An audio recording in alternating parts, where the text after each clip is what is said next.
সব আসবে আস্তে আস্তে, এ তো টেলার, এখন অনেক পিকচার বাকি আছে। বিজেপি নেতারা বলছে আমার কোনো যোগ্যতাই নেই, তো টিকিট পাওয়ার জন্য গিয়েছি, তাহলে যোগ্যতা তারাই প্রমাণ করে দিচ্ছে। যারা 2026 সালে বিজেপি ধুয়ে মুছে সাফ হয়ে যাবে।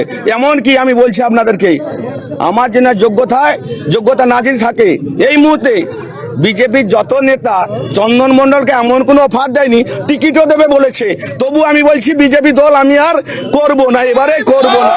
তাই ময়নার মানুষের স্বার্থে, এলাকার উন্নয়নের স্বার্থে এবারে তৃণমূল কংগ্রেসের প্রার্থীকে সবাইকে ভোট দেওয়ার জন্য আবেদন রাখছি আমি।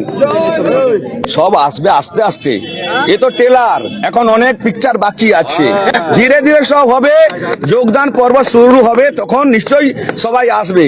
এখন থেকে আমাদের বিজেপির অনেক পঞ্চায়েতের সাথে যোগাযোগ করার চেষ্টা করছে, কিছু লাভ হবে না।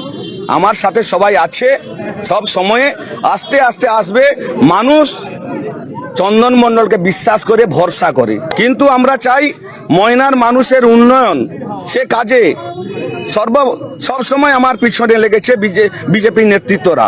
তাই যেখানে কাজ করার সুযোগ নেই, মমতা ব্যানার্জির আদর্শে, অভিষেক ব্যানার্জির নির্দেশে আগামী দিনে এই ময়নার মাটিতে লড়াই সংগ্রাম করে তৃণমূল কংগ্রেসের প্রার্থীকে জয়লাভ করার চেষ্টা করব।